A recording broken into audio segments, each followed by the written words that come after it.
Hey, Dr. Jones, no time for love. We've got company.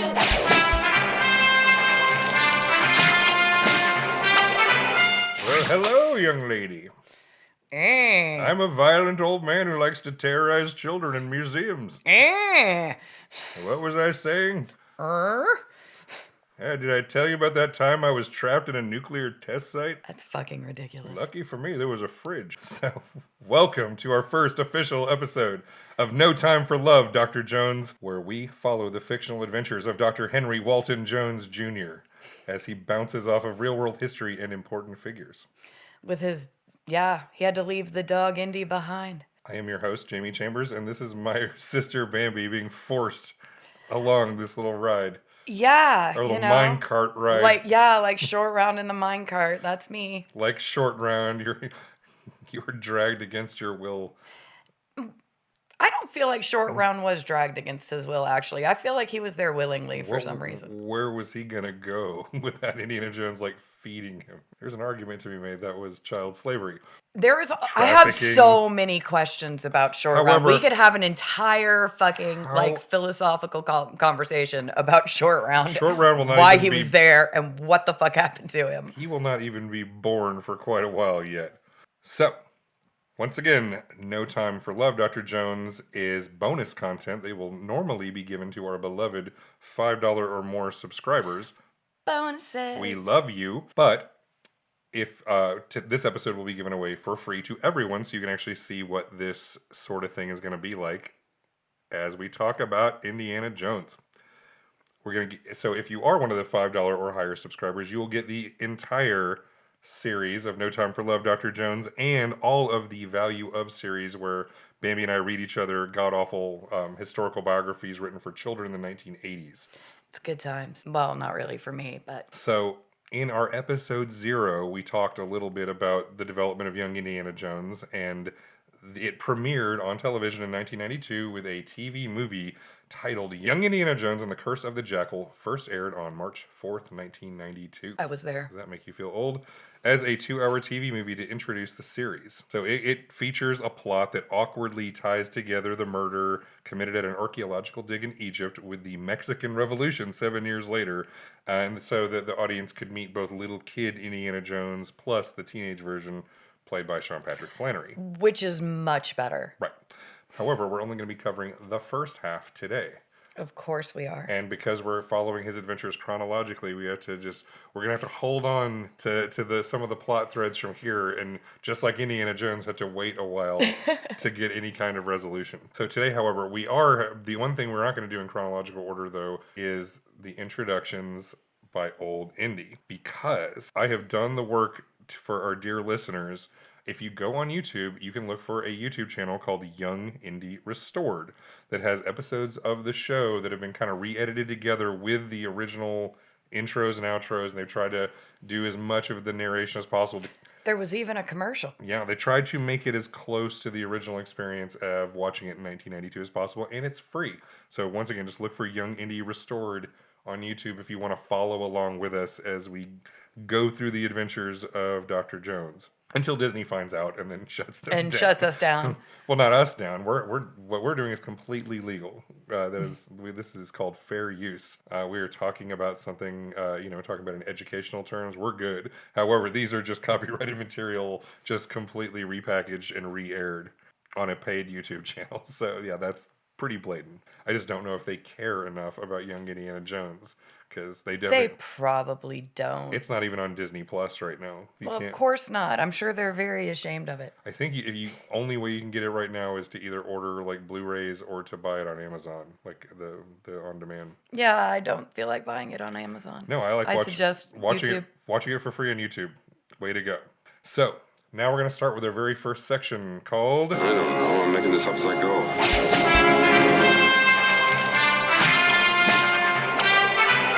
So in this section, we're going to just go over the plot of the episode and give our overview. So this is it. This is the first time we're introduced to Young Indiana Jones on television on March of 1992. So our adventure begins, you might remember, in 1992, which at the time, it was in modern day, which is sort of jarring. You watch Young Indiana Jones and suddenly you just see a museum somewhere. You see a bunch of kids on a school field trip. Yeah, and honestly, they looked like kids now. Yeah, it was just it's like, it was kind of interesting. It's like, they didn't really prep the audience that you're just going to looks like the museum down the street with ordinary looking kids on a field trip. But then we see a couple little kids get bored and just like run irresponsibly fast down the hallway. They didn't want to learn about mummies. They did not want to learn about mummies or Egypt or anything like that.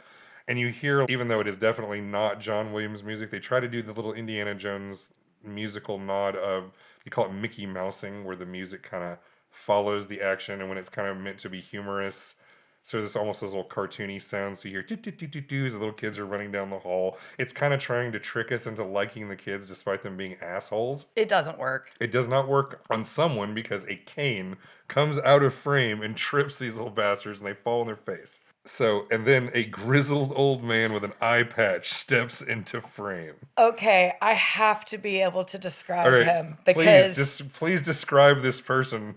First of all, because even before I watched it, in my head I was like, this guy looks just like Mad Eye Moody, because when I saw Mad Eye Moody, that is what I saw was old Indy. Which Harry Potter was he first in?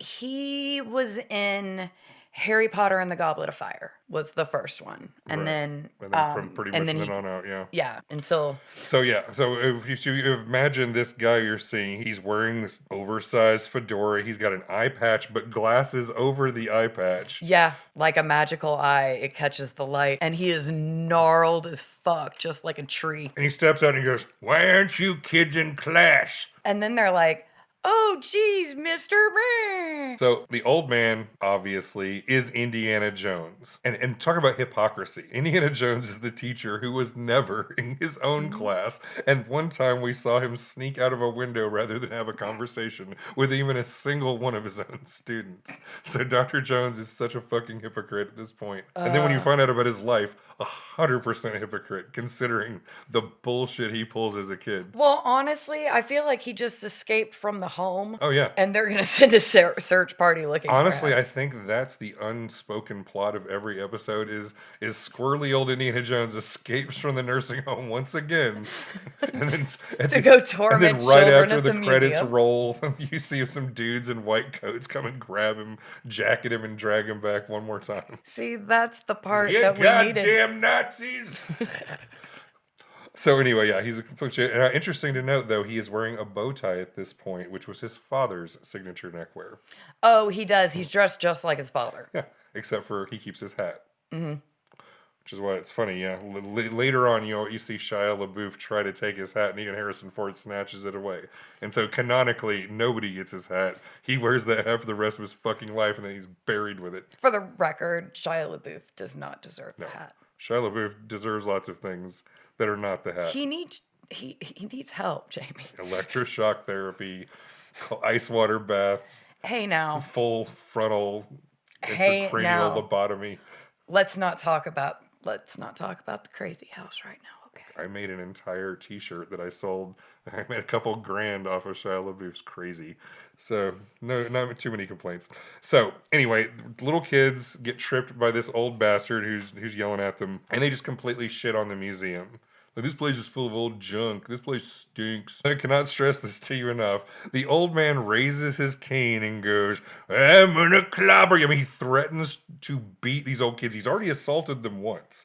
He's committed a number of crimes in the first 30 seconds he's on this show. And again, that's after he escaped from the home. And my favorite part is if you just look in the background, there's just people walking by in the background. Is this old guy's yelling at and just like raising his fist with a cane, about to just beat these kids, and he literally just cows them into submission. They're like, okay, be cool, man. It's like literally they don't want to be killed. They do not want to be beaten by a fucking crazy old gnarled tree. So we're gonna see many crimes in this episode, but so many but crimes. This is the first, and we're 30 seconds in, and Dr. Jones has assaulted and threatened children. So he orders the kids to stay with him while he sits his old ass down. And then in the middle of this dementia-ridden old fossil, he like forgets what he was talking about. He's like, "Hey, what was I saying?"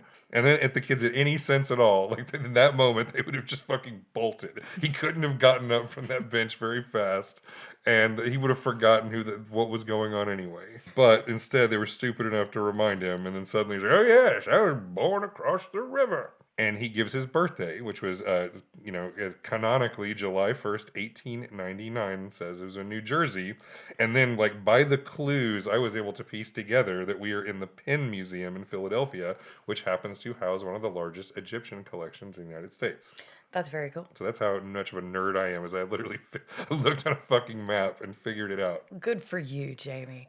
But yeah, I love the time period that he was born in. I love the turn of the century. It's very interesting. And it's also very interesting on how things never really change. So this is how much I love you, $5 or more subscribers, is I literally went on Google Maps and hunted around for half an hour to figure out where this museum could be. And it could have easily just been bullshit. It could have been nothing. I could have wasted hours of my life. But no, it's legit. It literally is one of the largest Egyptian collections, and it all matches. So, as this old fart rambles on, I cannot help remember that Indiana Jones was introduced to us in Raiders of the Lost Ark. And we first see him, he is just this silent figure you only see from the back, and he just says almost nothing. Like, he cracks a gun out of somebody's hand with a bullwhip before he even says a few lines. In that whole first part of the movie, he's a man of few words. And so you have to imagine, like, and he doesn't say, when he does talk, he doesn't sound anything like this. Like, George Hall famously decided he didn't even want to watch Harrison Ford's performances. He wasn't going to try to do an impression. He was just like, I'm gonna be just this crotchety old man. Yeah. So it's like in our heads, we have to somehow figure out how he became this old fucking windbag. Actually, I don't think that that's what happened. I think that he was probably like one of the sidekick Remy character, like, oh, this is... He's just some guy that Indiana Jones knew, and he has dementia so badly he thinks this is short round. After Like, exactly cosmetic surgery and brain damage. Something like that. Piece of his brain missing from having stabbed in the eye. He became the hero he loved. It makes no sense to me that Indiana Jones would even live to be 90 years old. The man should be very dead. But... weirdly enough, now we're going to see a really old Harrison Ford version in Dial of Destiny, which is why, like I said, George Hall's been erased from the timeline, but I reject that. We're going ahead with old ass Indy. So old Indy tells us that his father was a really smart, respected professor of medieval studies, and that his mother was a living saint on Earth, perfect in every way. No other woman could ever compare. And all of this tracks with his daddy issues. Oh no, like... Honestly, if you actually follow this along, like, his feelings about his parents explain a lot about his, like, later life in a bunch of different ways. So in the beginning, as he's narrating, he gets into all these little wholesome early 1900s adventures. So he's, like, skipping class to play with his dog, Indiana. I love the dog scenes. Yeah. They're so cheesy. Yeah, and once again, that's a nod to that they always make it a Malamute, which is the original Indiana that George Lucas had back in the 70s, was an Alaskan Malamute. So you see him playing, like, well, it's not even backyard baseball. It's like side street baseball, and he break a window. He sent his dog up to die in a hot air balloon, they didn't show it come back down. So it's like after that, it's like goodbye. Well, remember, you see River Phoenix has a Malamute as he just runs right by very briefly in Indiana Jones and the Last Crusade. But you got to figure that's like Indiana 3. By now, like, I don't think that's the same dog. I think Indiana Jones killed that first dog in the hot air balloon. He could be on several by now. And again, he even mentions at the end of this particular episode that he had to get back to his dog. Yeah, he loved his fucking dog. He loved his dog so much. He would much rather be named after his dog than his own father. And like I said, there's a little bit of psychology there. But I also get it too. Like, I do know plenty of people who went through their teenage years and they grabbed a nickname, either given to them or picked it for themselves. Call me this now. Like, our own dad was called Jay for years, like through his teenage years and like into his middle 20s before he went back to being called like Jim or Jimmy. He was Jay. So, well, I've never been called anything but Bambi. And when I do have to use my real regular name, it's almost like an alias. I mean, I go by mine. Jamie is my nickname technically too. So, it's weird. But we always went by it, whereas he very specifically rejected his father's name and picked his dog's. So that just tells you something about a person, and that his dead mother is so sainted in his memory, like no woman can compare. So he just goes through them So so yeah, fast. they're just tissues. They are a single episode or a movie, and then that's it. So more Little Rascals adventures. You see him on a railroad tracks with a little homemade little car that he and his buddies made. He electrocutes himself on a bicycle. Mm-hmm. And Oh, the electrocution scene was so cheesy. His hair stood up straight. He had the big surprised look on his face. All the other kids. They could have given the dog was barking. It was bad a acting. big They thing. could have given that kid some real voltage. Come on. Okay, this kid's acting is so bad. We might as well name him Anakin Skywalker. Let's address it now. George Lucas is terrible at picking child actors. Oh my the God. most wooden performers. You do not believe for a moment anything that they're. It's really sad because it's like it's a child being played by a child that's never met another child, and that child also has like some kind of autism, so it doesn't quite grasp. So yeah, he's so bad. So to be clear, so to make this easier for so whenever we're talking about 9 or 10-year-old version, we're just going to call him Henry because everyone in the show does. At this point, his dog is Indiana, and he's Henry, or when his dad's talking to him, Junior. Which, yeah, I would hate someone that called me Junior all the time too. Yeah. We're told by old Indy's narration that Dr. Jones Sr. got invited onto a big lecture tour in 1908.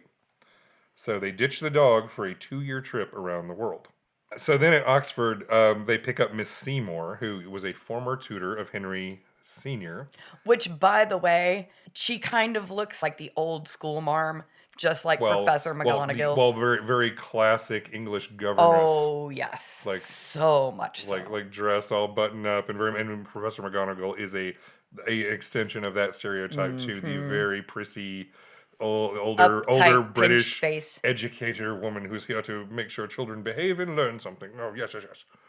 And Miss Seymour, so because they're dragging their kid around the world, Dr. Henry Jones Sr. is not going to let his son's education slide. He gets the most hardcore teacher on planet Earth, the one who made him such a pain in the ass. Yeah, he picks that lady. And again, she didn't even work with younger students. She claims that in the show. I don't work with... Well, she's like, he's too young. Too young. He's like, the boy needs a governess, and I am a teacher. But then he basically seduces her with his Scottish way. She's like, hello, Moneypenny. He's like, wouldn't you like to see the Great Pyramids? It's so bad. Make it stop. See the Great Wall of China? And she starts undoing her blouse. It's so gross. This like, whole scene is and the next weird. thing you know, she's all on board. So she's there, and Kid Indy hates it. Oh, he calls her... How many times does he call her a witch just in this one? He referred to her as the Wicked Witch. Yes. And it's so weird because he always sort of refers to her like he hates her guts, but acts like he adores her most of the time when he's with her. So it's kind of hard to say. It's sort of Stockholm Syndrome, I think. Well, yeah, and because the way he described her was with zero love, where this kid obviously, I mean, that was the only real affection I saw. Yeah, in the show. He loves this woman way more than he loved his father, that's for sure. For realsies. Now, he adores his mother to a ridiculous, unhealthy point. But let's face it, Miss Seymour is basically a plot device. So she's there to help explain why later on Indiana Jones has this like incredible range of knowledge. Because into the show's credit, they show her just like anytime they have downtime, he is forced to read a book. He is forced to be studying. If they're on a boat, she is just doing lessons, even as they're rocking around. Like they at least sell the fact that he is if they're not doing something, he is constantly being forced to study. Which is this now granted, I'd say the kid had no fun, but we only got to see the fun parts. Yeah. So it also gives them, this is also a show excuse for the educational dialogue that George Lucas was all about. By having a teacher there like, oh, Henry, what is the history of this? Or what is that over there? And then he's forced to give the answers, and it's sort of a more organic way for them to shove all that knowledge into the story, other than having random characters spouting exposition all the time. Yeah, well, and then he gives our the beautiful speech at the dinner table. It's an excuse that they can break away from the parents, and you can just have Miss Seymour with young Indy, or Ms. Seymour with young Indy. Because being Whatever with the convenient. parents would have been boring as shit. Yeah. Plus, once again, Dr. Jones was very busy, and he clearly wanted his wife with him and couldn't give a shit. Over and over, it's very clear he's fine if Junior goes off and does whatever. Yeah, as long as mom's sitting at his elbow. And it's sort of hilarious, too, because even though Ms. Seymour was like, I am not a governess and all that, but she is totally his babysitter all the time. Yeah, that woman never has a moment off. God knows what Dr. Jones Sr. has to do for that woman in order to keep her on board. Gross. So gross. Let's not think about it. Yeah, you don't. In this episode, you don't get much of the mom yet. Just a few little lines of dialogue, and she's very soft spoken. Oh, Henry, are you dressed up? Or you have this?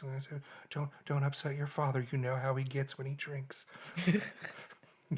Stuff like that. Yeah, And she Mom wears these big looks- floral hats. Mom doesn't say a damn word when Dad is She's speaking. terrified. She just sits there quietly and calmly, and Well, you see him all buttoned up, like reading all the time, and you know how Sean Connery was very famously quoted as when he was like, the reporter asked, "Do you think it's okay to hit a woman?" And he's like, "Well, it depends on the circumstances. If there was merit in it, yeah. Sometimes you have to slap a bitch, you know." It's just like, so it just kind of makes sense that Dr. Jones Sr. had his pass just down. see, this is one of the reasons why when you were like, oh, I don't understand why you wouldn't like Indiana Jones so much. I'm like, because it's Oh, no. nothing but misogyny. Oh, it is riddled with misogyny. It's Oh, some it's serious. horrible. I mean, It's hard to choke down. Even when I was a child, I was like, there's nothing here for me. I mean, we'll get to it and when we talk about Raiders of the Lost Ark, but it's introduced with the fact that he had an inappropriate relationship. I mean, the exact line was, I was a child, I was in love, it was wrong and you knew it. And it's like, that doesn't tell us very good things about Henry Jones Jr. No. He messed around with his teacher's underage daughter when he was like in his 20s, and that's not okay. No, Sean Patrick Flannery. However, but 9-year-old Indy is guilty of none of these crimes yet. Yet. However, once again, he's already like mischievous. there are so. some terrifying implications about what Dr. Jones Sr. might be like, because he, like I said, his wife is scared of him. So little Henry has distractingly not blue eyes. Like I said, this kid Corey has very hazel eyes that sometimes almost look brown. And, I don't know. Yeah, and the fact that he is sort of Pinocchio, and he's a wooden puppet. Yeah, doesn't help. It's distracting. It's terrible. So He's so bad. During a 9-day trip across the Mediterranean, this is the scene you're talking about. Henry has a little bit of fun at the dinner table. Oh, he gives this huge long speech about mummification and Yeah. grossing everybody out. Yeah, how you take out the brains and the organs and in detail. And the one thing I love about it is Dad doesn't say a word in the whole scene. People are getting up, he's grossing everybody out, the ship's rocking, pretty much to the point where everyone leaves except for little Henry and his dad. And it's kind of amazing. He just looks at him. It's like, proud of yourself, Junior. Well, no, what's great is he flips it and reverses it, because he's sitting there He reading. was just reading he's the reading a shit. book, but he was listening, and then he was like, "Oh, it was a nice little speech, Junior." and then he's like, "Now eat your tripe." And then suddenly it's like, "Oh, little Henry grossed himself out," and then he runs out of the room to puke over the side, just like everybody else. For the record, And then Dr. maybe Jones it was Sr. just the tripe. And well, no, because then Dr. Jones Sr. just sits there and just keeps on eating, reading his book. He's like, "At last, some peace and goddamn quiet." So, anyway, yeah, he is unfazed by any of this. So then we get the traditional Indiana Jones map with a red line thing that takes us finally to this to Alexandria, and then they make their way to Cairo, which is a city we first saw in Indy's first film, Raiders of the Lost Ark. So then Miss Seymour takes Henry to see the monuments, the pyramids, and the Sphinx. And she decides she wants to climb the pyramids to catch a street view, which is like sort of jarring. You're like, this old lady wearing a long ass dress, like, "Oh, come on, Henry, we're going to climb one of the great pyramids." Yes. Yeah, and he's like way behind her, this geriatric old biddy, but she's moving like lightning. I know. And meanwhile, he's like, "Oh God," and he's this little kid He's this little kid with struggling. his little fingers. And But they have a little line of dialogue where Henry expresses concern because she didn't pay their guide who had their camels as much as he wanted, and she's just based. She's a very British colonizer. She's like, don't you know these people negotiating is he'll be grateful for what I have given him by the time we get down. And it's just sort of this very contrived excuse for them to get up there. You see this gorgeous scenery because they filmed on location. Oh, the scenery in this, I cannot stress how good the cinematography was. Well, no, They had such long, good shots of the pyramids of Giza. One of the things George Lucas did not skimp on in this show. I mean, they shot this show in 25 countries. It was like on location shooting. You got to, I mean, they shot the actual fucking pyramids. You know, they went to some of these places. But anyway, they go up on the top of the pyramids, check out the gorgeous view, and then the camel, the guide with the camels gets pissed because she's a cheapskate, and he takes off. And then they scramble down the side of the pyramids. And she's asking the child, what shall we do? And all the little kids like, come back with our camels. Oh, man. Golly gee whiz. Oh, it's so bad. I cannot stress enough how bad this kid was. And then it's like, yes. So Miss Seymour's casual racism almost gets them killed. But then a strange figure comes from the distance. We see him riding with the setting sun coming behind him. This figure on a bicycle wearing a gentleman's suit, but a turban wrapped around his head. And so, of course, it could be none other than dun dun Dun! dun, Our first historical figure. Lawrence of Arabia. Absolutely. So yes, Mr. Lawrence, who insists, called me Ned. Yeah. Yeah, he was a student Yeah, we found out that he of also hers. was also one of Ms. Seymour's former students who just happened to run into her on the side of the pyramids, and also is a fan of Dr. Jones Sr.'s books. So he's like, oh, I have read your father's books. They are brilliant. So, yeah. Yeah, and so, yeah, they offer to help. He offers to help them, of course, and then Yeah, because she's they like, make oh, camp. whatever shall we do? And he's like, gather up some camel dung and make jolly sure we don't catch cold. That's right, Yeah. cheerio, pip pip. And he's so like the most like cliche, like British gentleman, but also like I said, he's got this little heart of an adventurer and They did resist the eyeliner. I was expecting They the didn't go. hardcore eyeliner, but they didn't go for it, and I was sad. They should have. They Yeah. should have just went full on. But it's interesting too now, even though Steven Spielberg had no direct involvement in this, Lawrence of Arabia, the film is famously his favorite movie of all time, and is a masterpiece of like classic golden age Hollywood. I do recommend it. And Lawrence of Arabia himself, a pretty cool dude. However, you wouldn't know it from this. when we get to a later section, we'll talk about how this guy relates to the actual dude a little bit. So anyway, they're building their poop fire. And Lawrence tells Henry just how fucking cool it is to crack open a tomb for the first time. And, it's like, you're breathing the same air as them. You'll see the footsteps of the men who built the tomb in the dust. And Henry's like getting enchanted. And suddenly his eyes light up, and that first interest in archaeology is born right then and there. And Ned says, maybe you'll add a new page to history, or find some treasure without price.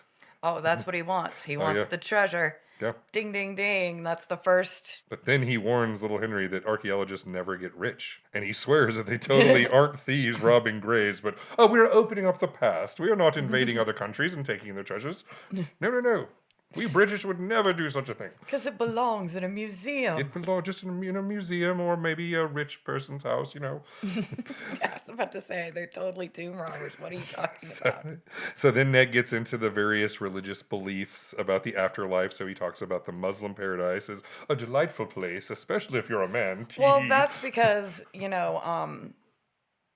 she was giving this lecture about heaven Yes. and Catholicism and and he was like, Yeah, because they started with them talking about the mummies, They were what they talking about the believed about mummies and- why that they, because why do you keep stuff after you die? Why the mummies need need treasure and stuff in their tomb. And it led to this whole like philosophical religious conversation. But then Ned decides it'd be fun to make little Henry poop his pants by telling him a scary story right Which before is bed. hilarious. So he's like talking about, you could ask a mummy if he comes back to life when he's walking at you. Shuffle, shuffle, shuffle, shuffle. And he's just being creepy as fuck. And little Henry's Ate it up with a spoon, going, gee And whiz. this comes to bite everyone in the ass later on. So Ned scares the shit out of Henry, who just has nothing but nightmares all night, screaming and crying. And then the next day, Ned invites them to go upriver with him to the Valley of the Kings, to where his buddy, name drop, Howard Carter, is engaged in a dig. Before. This is the dig before. This is early Howard Carter. Who we will talk about him in a little bit more. But Howard Carter's engaged in a dig, and Lawrence is invited to hang along, and he invites Miss Seymour and Henry. So Henry has to ask his father for permission, and Dr. Jones Sr. gives him a blank journal to keep and chronicle all his travels. Says, write down anything that interests you or excites you or is noteworthy. And again, Mom wasn't even allowed to show excitement or any kind of expression. She just until, mutely sat there with her hands folded, just like waiting for the opportunity to like no talk opinion. to her child. I have no opinion until my husband gives an answer. And then the minute he gave an answer and walked out of the room, she gave him a hug and started acting like a mom. Yep. And then her terrifying husband. I mean, I'm pretty sure that the bullwhip that he found, it wasn't the first one. Yeah, the Jones. It's dark. The Jones men are good with the whip. Yeah, it's dark. Well, the journal becomes like a whole thing in the show. Like later on, you see teenage Indy has it all filled out with all kinds of stuff.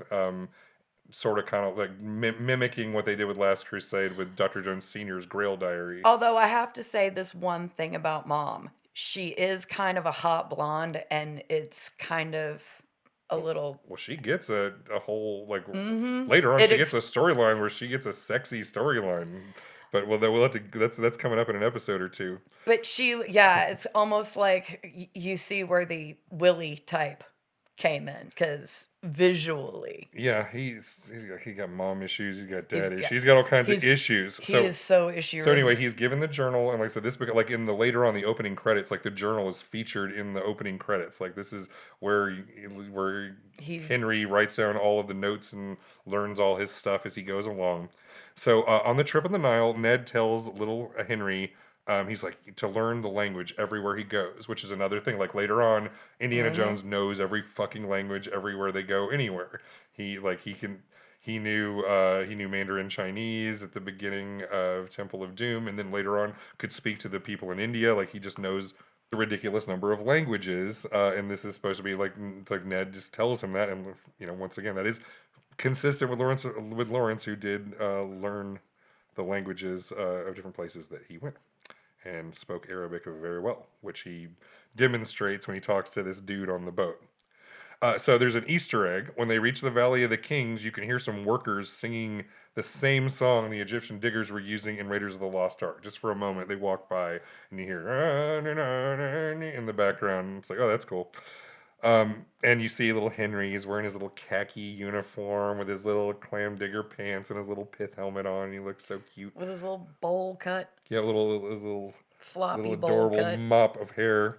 And then Kid looks like Dennis the Menace. Yep, and he is. And then just like Dennis the Menace, just constantly being dragged along or involves himself in all these situations he really, as a 9-year-old, should not have any part of. So Ned introduces them to Rashid Salam, a really nice guy who, so like the show works really hard for us, like in the 30 seconds we get with him to make us really like Rashid. He's like, oh, he's such a nice guy, and you want to rub little Henry's head, and so it's like, and Henry will hold the love of Rashid in his heart for the next 7 years of his life. He's gonna have that torch. Rashid means so much to him and apparently to us. This dude, Mr. Ghali, comes running up because the workers are all wanting to quit because of a curse. There's a curse! And you can kind of see the guy in the background doing his shady shit, if you look closely. Yeah, Henry immediately, his ears perk up like a cat's. He's like, curse? And he's like, curse, remembering that, Ned told him this spooky ass story earlier. About mummies. And he does not let go of this curse thing ever. Like a pit bull, he latches on to the whole curse deal. So then we are conspicuously introduced to Mr. Demetrios, the demolitions expert, who blows up something so that they can get into the tombs. Your big explosion. Boom! And then next up, we meet an outrageously French photographer named Pierre Duclos, who is photographing the dig. He uses flash powder. Flash! So you see the big flash of the camera, old-timey 1908 camera. And so Howard Carter comes in and identifies some seals with some obscure pharaoh named Tutankhamun. Because, of course, later on, Yes. Howard Carter is the famous discoverer of King Tut's tomb, as we will talk about in the later section. But this isn't it. This was just an archetype. This was just a name drop.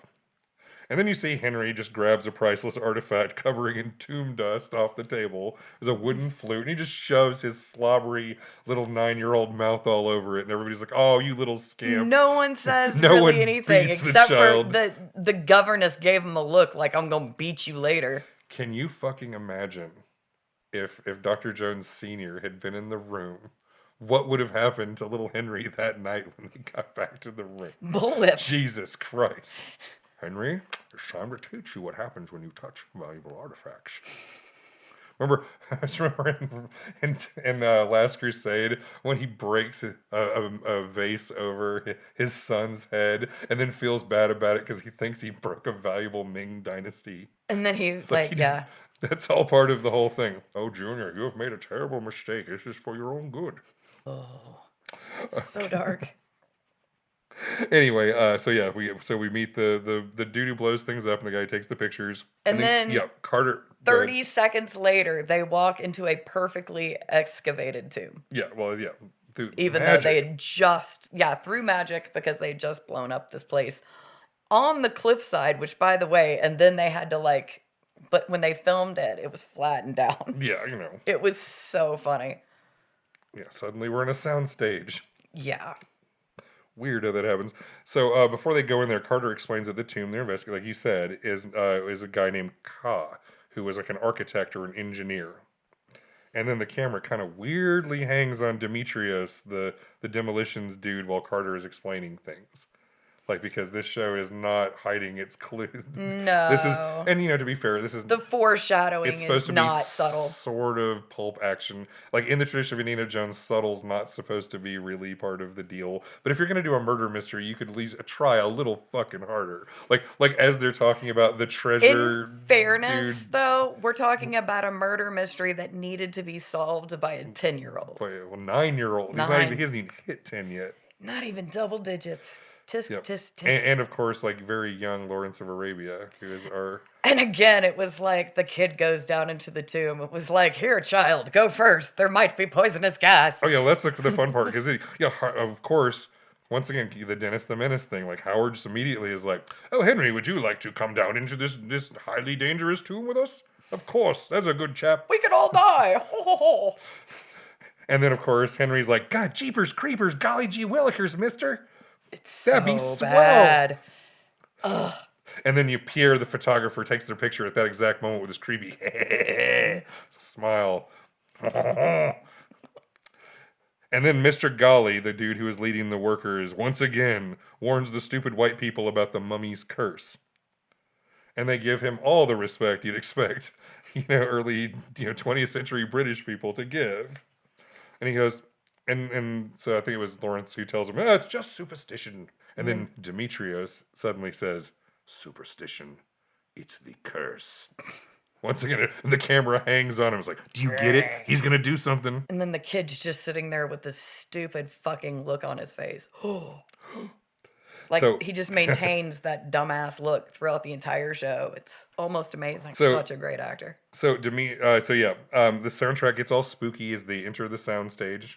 The tomb. And Carter explains that airtight chambers can contain poisonous gases. So if you ever unseal one, you got to be careful, right? That's why we have this little canary in a coal mine, this little boy with us, because he'll be the first to drop, and then we adults can get our healthier lungs up to safety. It's such a bad scene.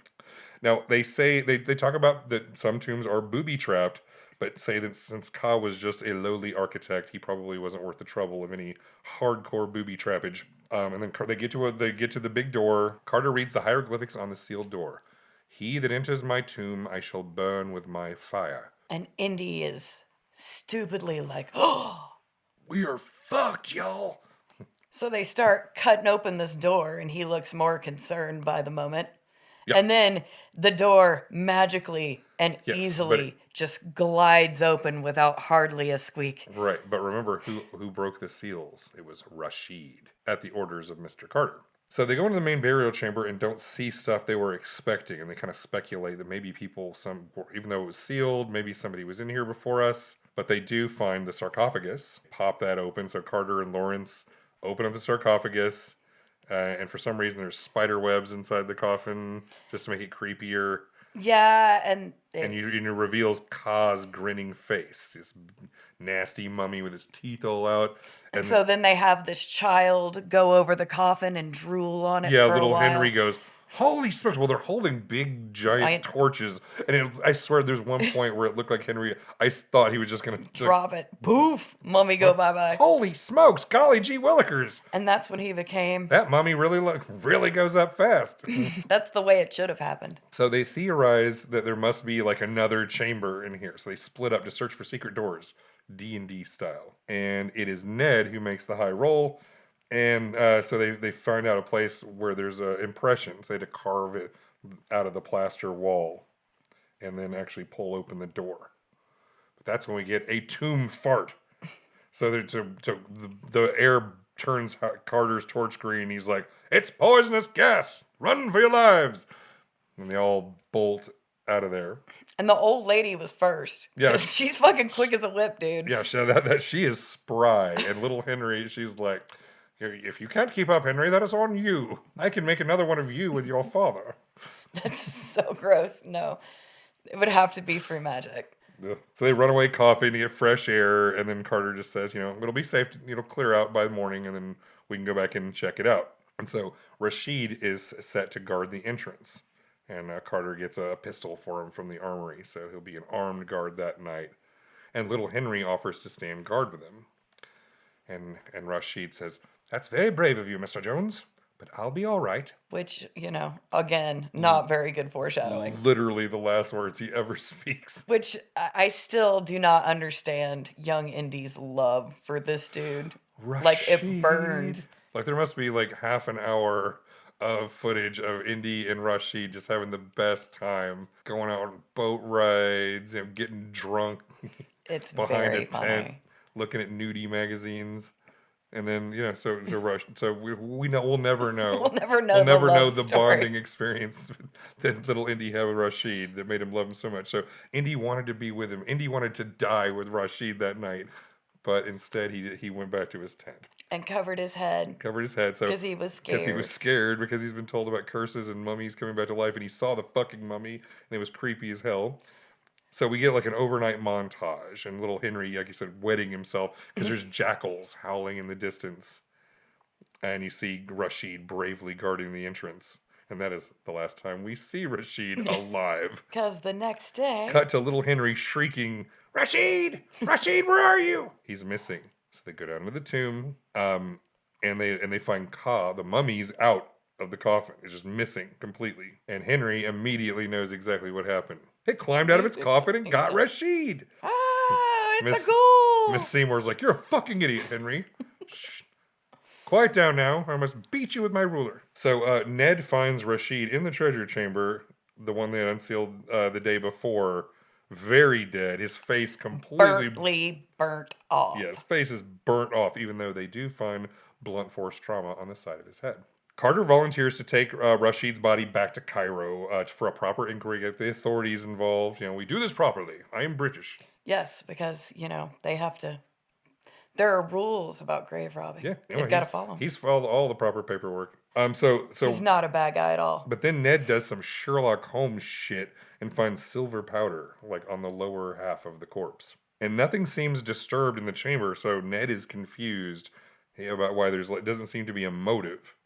And then Henry reminds everybody, duh, you guys. He who enters my tomb, I shall burn with my fire. It's the curse, you dumb motherfuckers. Get out! Get out while we still can! And the workers agree and lose their goddamn minds. Just literally cuts to a shot of them just like running and screaming in random directions like the most hysterical. It's not a flattering look. It's like, oh, you silly brown people and your superstitions.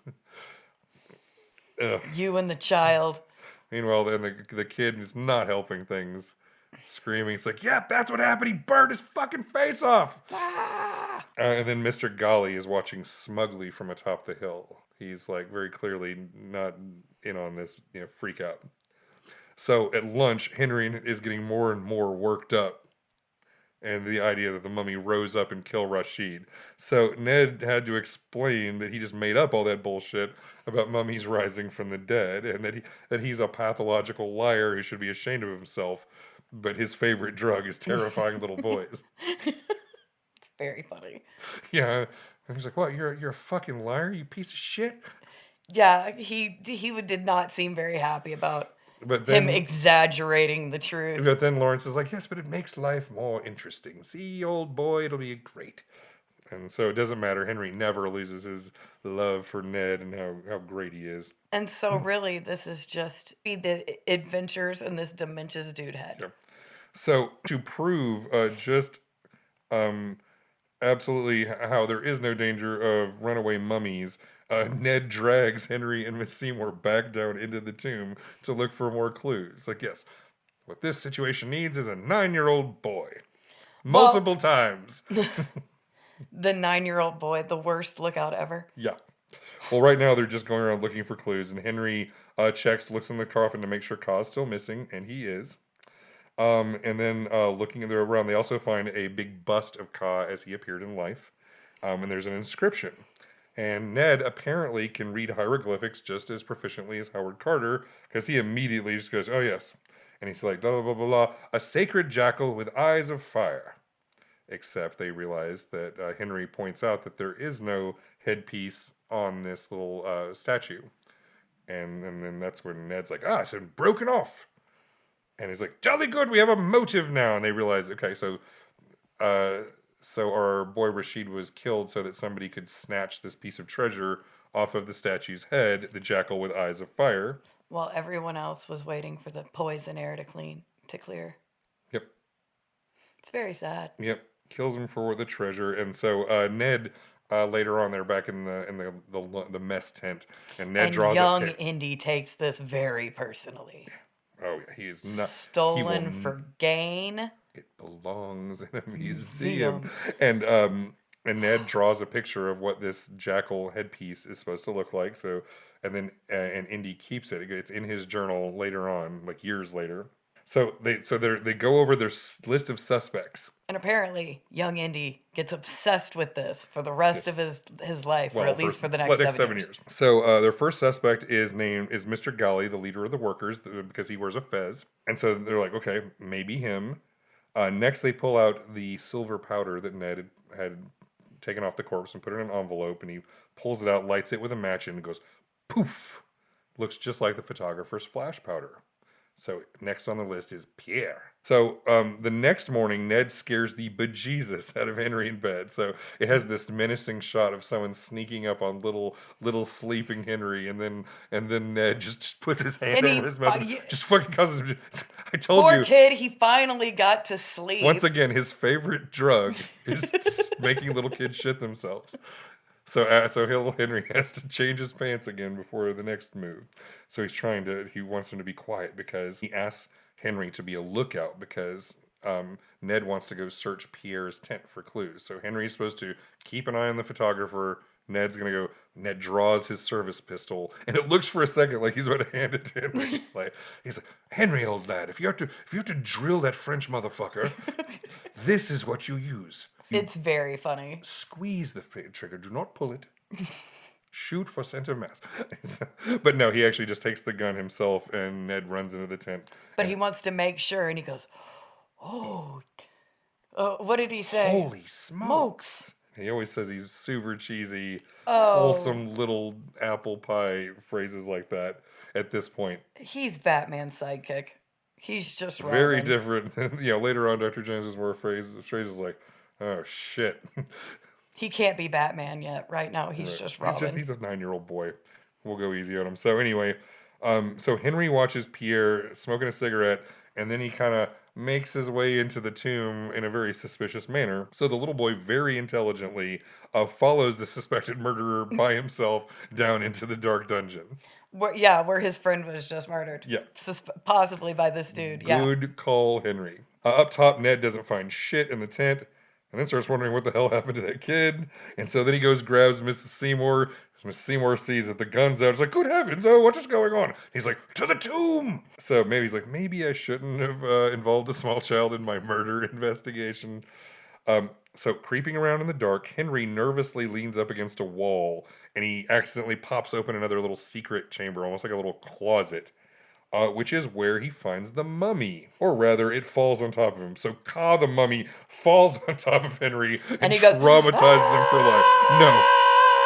He 100% shits his pants and cries his eyes out every night for a month after this. He is fucked up. This is years of therapy. He's had this guy been told that a mummy will come out to life and try to kill you, and then this mummy just comes flying at him. It's fucked up. This poor little boy. He's face first in a mummy. It's terrible. So the Henry screaming, the mummy, he's gonna kill me, he's gonna kill me. And then he's like screaming that the crazed Frenchman's trying to kill him. He's like, just like you killed Rashid. And then that's just as Ned rushes in with a fucking drawn gun. And Pierre's like, oh no, I am the fucked. And Pierre explains that, it's like, dude, I was just taking unauthorized photographs so I can sell them to the newspapers and make some extra scratch. I am just an unethical photojournalist. I am not a murderer. And then when questioned, it's like, yeah, but what about that magnesium powder? Huh, you murdering bastard? And Pierre points out, it's like, I am not the only one who uses magnesium powder, no. And then we go to suspect number 2. Well, that's when Henry finds a clue in the mummy. So kind of wedged in between Ka's ribs is the ignition pump, that thing you use when you're doing blasting a big thing of dynamite. You have that box with the pump and the line that goes to the actual dynamite. Well, the little pump handle is wedged inside of Ka's ribs for some goddamn reason that makes no sense other than it's a good clue to tell us why would that be there. No fucking clue. It makes no sense. They needed evidence. Bad writing is the real reason, but it works for the purposes of our story. Suddenly, so Ned smacks himself on the head like he could have had a V8. He's like, Demetrios!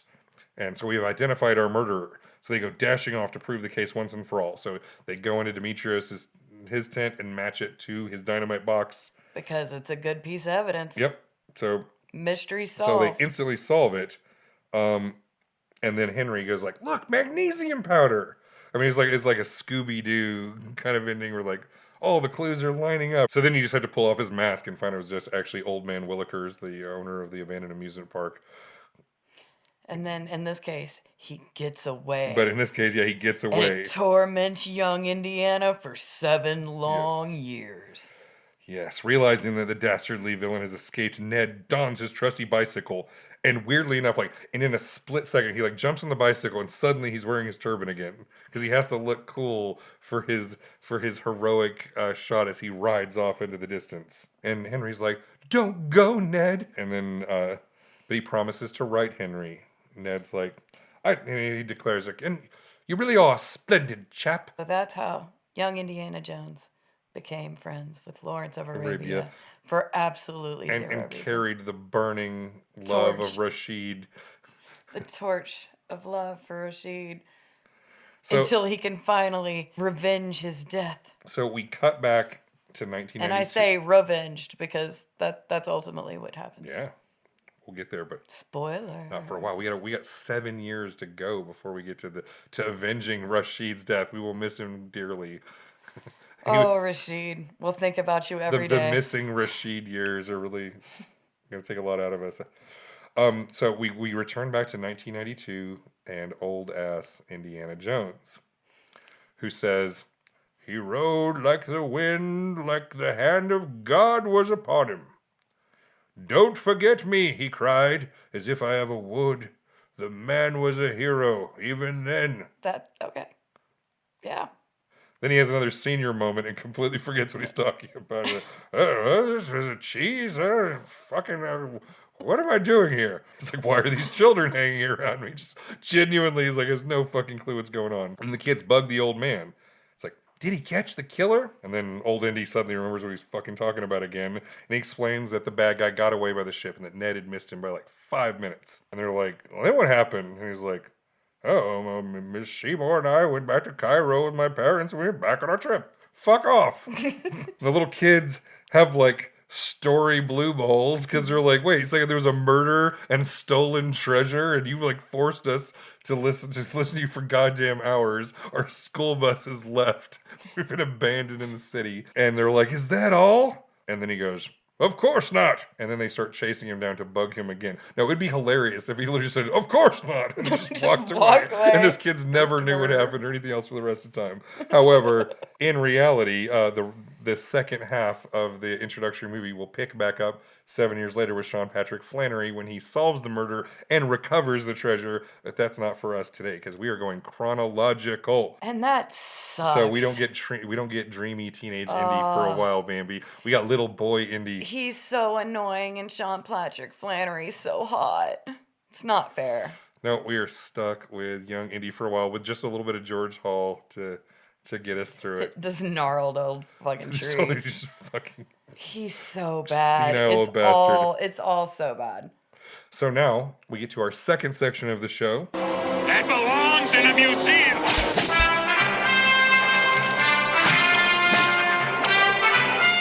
Oh. This is where we go over the historical figures, lessons, and artifacts featured in today's episode. Oh, goody. This is my lesson. So, let's just going over what we saw on the show. So we got the lovely graphic description of the making of an Egyptian mummy when he was making everybody puke in the galley on the ship. Yep. He's like, yeah, you gotta break the nose before you tease the brains out with a hook. Get this lovely little thing. Yeah, he gave a whole speech talking about embalming. separating the organs into canopic jars and all that shit. So you got some nice little. Hey, we learned that shit at almost the same age. And honestly, it's like as a 9-year-old boy, that's it's the most perfect shit. It's gross and macabre and all that. So early on we visit the pyramids and the Sphinx, and you get a little history lesson from Miss Seymour. Oh, and I can't express how good the shots are. Yeah, it's gorgeous, and it really makes you like, it would be really cool to see these things with your own eyes. And of course, our first historical personage is Lawrence of Arabia. Dun dun dun.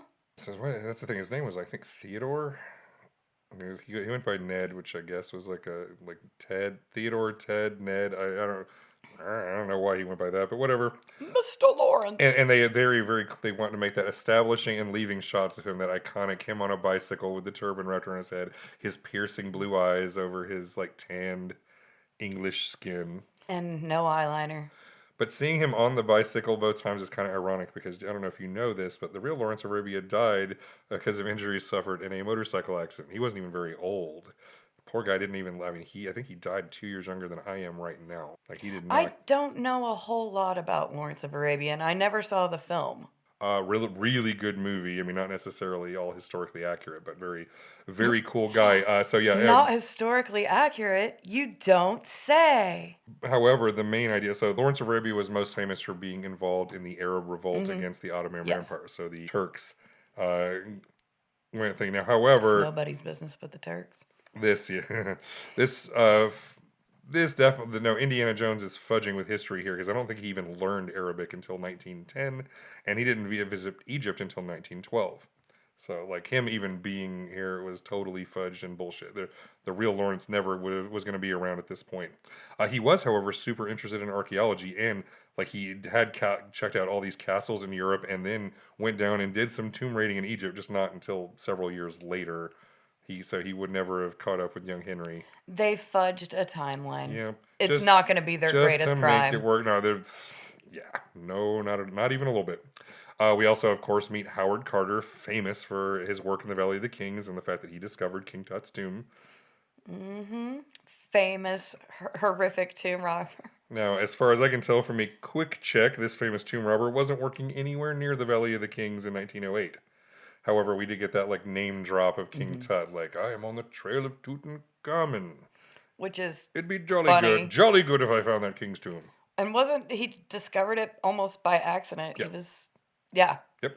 It was literally just one of the people working in there accidentally opened the thing that he found it. Yeah, it was not him. Not him at all.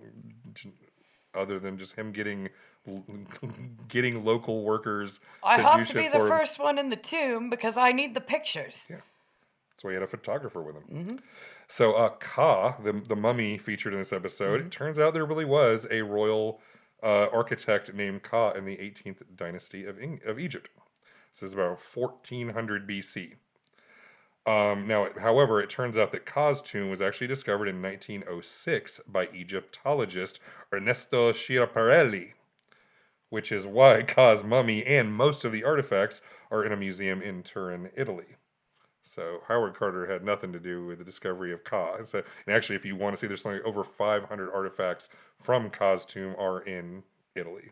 Very cool. Because what about the headpiece? There was no such thing. There was, however, I'll put it up in the show notes. There was a cool medical examination, like only from a few years back, where they had some forensic medical dudes examine the mummy in all this detail. Like he was not mummified the way little Henry described. This was like a whole body mummy with the brains and all the organs still inside the corpse. Ooh. So they were able, a juicy so one. he was a juicy mummy, and they were able to do all this examination to get all this like medical information. So I'll put that link in the show notes. If anybody wants to find out about dead Ka. So yeah, the Jackal with the Eyes of Fire. This seems to be 100% made up by George Lucas just to give us a treasure to be a centerpiece for the whole thing. Because that's what really it's about, is the treasure. Yeah, because there's another thing that'll go in the show notes. There's a Wikipedia entry that's literally all about this exact excavation of Ka's tomb that has a pretty big list of all the artifacts recovered and nothing about a jackal, nothing that's sexy. So, Which makes sense. And I think that as far as the history, artifact, or archaeology and that kind of shit, I think that's just about it. Can you think of anything else, historically speaking? No, not really. All right. Well, I think that it'll do it for today. The second half of Curse of the Jackal will have to wait again a while because we're going to continue with the adventures of young 9-year-old Indiana Jones next week. Because he hates me. Yep. You have to earn it. You have to earn your River Phoenix and Sean Patrick Flannery. I have to. First of all, I could never, ever earn the love of either of those men. But considering I have loved them for a very long time. I love Harrison Ford, and I got to wait longer than that. I love Harrison Ford. Even if he is a crotchety old bastard. If you are still listening and you want to continue with our adventures with Henry Jones Jr., then go to chainsawhistory.com and subscribe at the $5 level or higher, and you can hear every single piece of content we make. Hear me choke on the misogyny of all of it. Yep, you're going to hear each other read children's books in the Value of series when we go over these kids' history books that our parents forced us to read. It's good times. And there will also be bonus articles and other content up on the website. So if you subscribe, you will get that. But other things you can do is make sure you rate and review our podcast, especially on Apple Podcasts, because that helps us a lot. If you want to slap like a little 5-star rating and a quick review talking about how delightful and charming the hosts are, it certainly helps boost us in the algorithm and helps our podcast get discovered by people who don't follow me on Facebook. That would be nice. Yeah. Especially since I have no Facebook followers. So if you are one of those subscribers, thank you very much. You are the wind beneath our wings. We will be coming back to you soon with future scripted episodes and more with Dr. Jones. Yeah, and if we can tease people with a Q&A. Another thing we'll be looking for on chainsawhistory.com is we're going to be showing some subscription goals, both for paid and unpaid subscriptions. So more on that soon. Until then, catch you next time. Bye. Maybe it's cool for you, dude, but we think it stinks. Hold on, I'll clobber ya. Be cool, man. Be cool.